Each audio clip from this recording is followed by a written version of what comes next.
모든 사람이 두려워하며 하나님께 영광을 돌려 이르되 큰 선지자가 우리 가운데 일어나셨다 하고 또 하나님께서 자기 백성을 돌보셨다 하더라. 아멘. 예수님께서 나인이라는 성으로 가실 때에 제자들뿐만 아니라 많은 무리도 함께 따르고 있었습니다.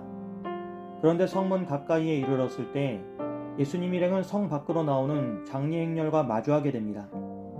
한쪽은 생명과 소망을 향해 들어가는 무리였고 다른 한쪽은 죽음과 슬픔 속에서 장례를 치르며 나오는 무리였습니다. 그런데 성경은 그 죽은 사람을 설명하면서 한 어머니의 독자라고 말합니다. 그리고 이어서 그 어머니가 과부였다는 사실을 강조합니다. 당시 과부는 경제적으로도 사회적으로도 매우 연약한 위치에 있던 사람이었습니다.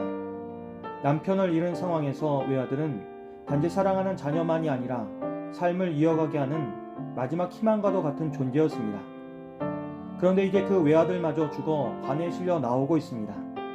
이것은 단순한 슬픔 이상의 절망이었습니다. 바로 그때 예수님께서 그 과부를 보십니다. 여기서 중요한 것은 예수님께서 보셨다는 사실입니다. 그냥 지나치신 것이 아니라 그녀의 고통과 눈물을 깊이 바라보셨다는 뜻입니다. 그리고 성경은 예수님께서 그 여인을 불쌍히 여기셨다고 말합니다. 이 장면은 오늘 말씀의 핵심을 보여줍니다. 하나님은 자기 백성을 외면하지 않으시는 분이십니다. 하나님은 우리의 형편을 모르시는 분이 아니라 우리의 눈물과 아픔을 보시고 돌보시는 분이십니다. 그래서 예수님 과부에게 울지 말라고 말씀하십니다.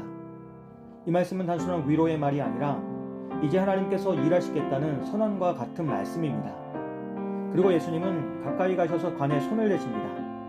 당시 율법적으로 죽은 자와 접촉하는 것은 부정하게 되는 일이었지만 예수님은 죽음의 경계를 넘어 다가가십니다. 죽음보다 크신 생명이 그 자리에 임하고 있는 것입니다. 그러자 관을 메고 가던 사람들이 멈추고 예수님은 청년아 내가 내게 말하노니 일어나라고 말씀하십니다. 그 순간 죽었던 청년이 일어나 앉고 말을 하기 시작합니다. 그리고 예수님은 그를 그의 어머니에게 돌려주십니다. 그것은 단지 한 사람이 살아난 것이 아니었습니다. 끊어진 삶이 다시 이어지고 무너졌던 가정에 다시 소망이 회복되는 은혜의 사건이었습니다. 그런데 오늘 본문에서 더욱 중요한 것은 그 사건을 본 사람들의 반응입니다. 사람들은 두려워하며 하나님께 영광을 돌립니다. 그리고 사람들은 하나님께서 자기 백성을 돌보셨다고 고백합니다. 사람들은 죽은 청년이 살아난 것을 통해 단지 능력 있는 선지자를 본 것이 아니라 자기 백성을 외면하지 않으시는 하나님의 마음을 보게 되었습니다. 그렇게 하나님은 멀리 계신 분이 아니라 눈물 가운데 있는 백성을 가까이에서 돌보시는 분이셨습니다. 오늘 우리의 삶도 마찬가지입니다. 우리 역시 살아가면서 때로는 나인성 과부와 같은 시간을 지나갑니다. 마음이 무너지고 모든 것이 끝난 것처럼 느껴지며 더 이상 소망이 보이지 않는 순간들을 만나게 됩니다. 그러나 오늘 말씀은 하나님은 자기 백성을 돌보시는 분이라는 사실을 우리에게 분명히 보여줍니다. 하나님 우리가 먼저 부르짖기 전에 우리의 형편을 아시고 우리의 눈물을 보시며 가장 절망적인 자리에도 가까이 찾아오십니다. 그리고 그분의 돌보심은 단지 마음을 위로하는 데서 끝나지 않았습니다. 예수님의 긍휼은 실제적인 회복으로 이어졌습니다. 죽음이 생명으로 바뀌고 절망이 소망으로 바뀌었습니다. 그렇게 하나님 우리의 무너진 삶을 다시 일으키시고 끝났다고 여겨지는 자리에서 새 일을 시작하셨습니다. 그런데 하나님이 베푸신 그 회복의 은혜는 한 사람에게만 머물지 않았습니다. 나인성 사람들은 과부의 아들이 살아나는 것을 통해 하나님을 다시 바라보게 되었습니다. 한 사람에게 임한 은혜가 공동체 전체의 믿음을 일깨우는 통로가 된 것입니다. 우리의 삶 역시 그렇습니다. 우리가 지나온 회복의 시간과 하나님께 붙들렸던 순간들은 누군가에게 하나님을 증언하는 이야기가 될 수 있습니다. 우리의 삶을 통해 다른 사람이 하나님을 바라보고 다시 소망을 품을 수 있습니다. 오늘날 우리의 삶에는 서로 다른 모습의 행렬이 지나갑니다.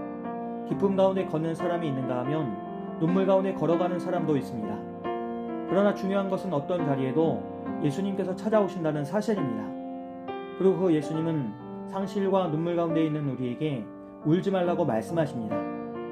혹시 지금 우리의 삶 가운데에 끝났다고 여겨지는 영역이 있습니까? 멈춰버린 것처럼 느껴지는 부분이 있지는 않습니까? 사람의 눈에는 소망이 없어 보일지라도 하나님은 바로 그 자리에도 찾아오십니다. 그리고 다시 일어나라고 말씀하시며 우리를 붙들어 주십니다. 그러므로 우리는 오늘 기억해야 합니다. 하나님은 지금도 자기 백성을 돌보시는 분이십니다. 그리고 그 돌보심의 은혜를 경험한 우리는 다시 하나님을 드러내는 삶으로 나아가야 합니다.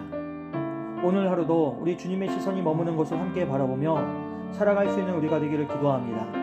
우리의 삶을 통해 누군가가 하나님의 살아계심을 보게 되고 하나님께서 자기 백성을 돌보신다는 사실을 함께 고백할 수 있게 되기를 주님의 이름으로 간절히 기도합니다. 생명의 주 하나님, 우리의 삶을 보시고 먼저 찾아오시는 주님의 긍휼에 감사드립니다. 절망의 자리에서도 우리를 외면하지 않으시고 돌보아 주심을 믿습니다. 그 주님의 말씀으로 다시 일어나는 은혜를 우리에게 허락하여 주시고 우리의 삶이 하나님께서 자기 백성을 돌보신다는 사실을 드러내는 통로가 될 수 있도록 성령님 인도하여 주시옵소서. 예수님의 이름으로 기도합니다.